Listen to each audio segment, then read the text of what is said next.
Anatomy of a Tiger Bite. Now, Anatomy of a Tiger Bite is going to dissect this terrible encounter between fragile human flesh and a raw force of nature. Amid the rumors and conflicting accounts, we'll try to find out what happened to Roy Horn that night. We've assembled a unique team of experts. Randy Miller, tiger trainer and Hollywood stunt performer. In the wild, they learn what's called a death grip. But the eyewitness accounts are muddled, and no video evidence is available. So we have to attempt to reconstruct the events ourselves. Wild animal stunt performer Randy Miller will put himself in harm's way. Thanks to Hollywood special effects techniques, we can reconstruct the action based on eyewitness accounts on a computer simulation of the Mirage stage. Then, using Randy Miller's understanding of tiger behavior, we hope to recreate the choreography of those fateful seconds. Randy Miller will don a special suit, one that will allow us to reconstruct the attack virtually. But that won't protect Randy from reality. These are deadly 600-pound animals.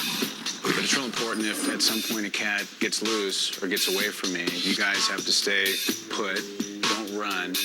Okay, so if you guys just back up a little bit. Tiger's coming through. I teach the tigers to hunt the food on my body. Playful attacks can rapidly escalate into real ones. We get the tiger playful, and they like to play, and they play rough, real rough.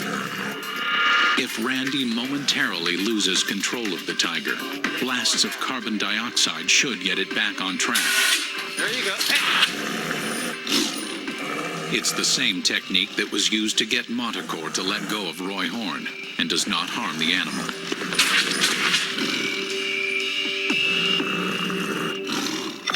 Randy is now ready to play a deadly game. Hey, no. And almost immediately, things go wrong.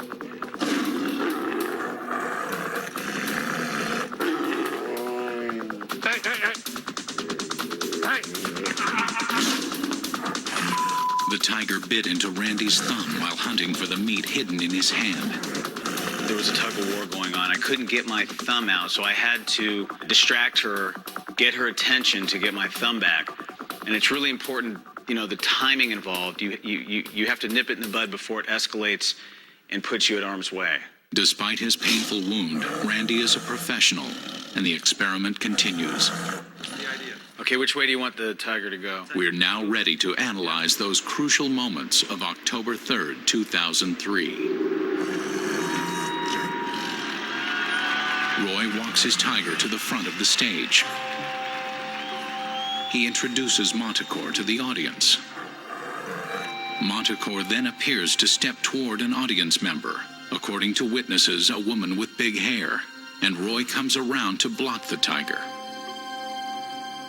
This is where the attack begins, and the eyewitness accounts diverge. Paul D'Antonio was front and center. This is what he claims he saw. Tiger then just locks onto Roy's right arm. I remember I got a little nervous just because it didn't look right. Trapped in a half crouch, Roy begins to hit the cat on the nose with the mic. Giving off this loud boom, boom, boom, boom over the whole thing. Then, with Horn still leaning over Montecore, Paul saw the tiger move up and latch onto Horn's neck. It was just more like a little lunge. It wasn't like he leaped at him. It was just, he just put his head up. Tony and Sandra Cohen were sitting behind the action, here in a sunken audience pit. From this angle, they had a good view of the first part of the attack. He sort of went down to, I think, get the leash. Now Roy, down on his haunches, had his back to Tony and Sandra. It happened so quick. It just happened so quick. The next thing, this tiger had him by the throat and just, it was like a rag doll. Steve Wynn says the video shows Roy falling backwards over the tiger's paw, and Montecore went for Roy's neck only after he was on the ground. That's something that both our witnesses disagree with. Roy never falls down after he bites him. He basically bites him and then just kind of lifts him up. Which version is correct? Was this an aggressive, unprovoked attack, as the eyewitnesses claim? Or was the tiger just responding to a misstep by Roy? The truth, perhaps, is some combination of all the accounts. His arm's in the tiger's mouth. He uses the mic to help defend himself. Now, the tiger probably got defensive, but didn't let go, pulled him down to the ground. I could see the cat going up and grabbing the neck.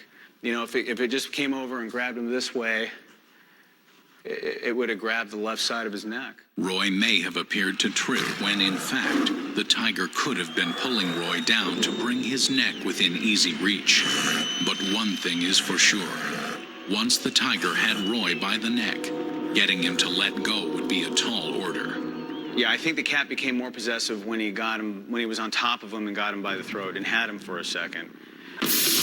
With a man dangling from his mouth like a rag doll, Montecore leaves the stage. There, the chaos begins. A blast of cold CO2 causes the tiger to release his grip. Roy is free, but his fight for life now begins in earnest. By the time paramedics arrive 6 minutes later, Roy Horn has lost a massive amount of blood. We've investigated the deadly dance of Roy Horn and Montecore. Now we must delve deeper to find out what happens when the fangs of a born predator sink into human flesh, to explore the anatomy of a tiger bite.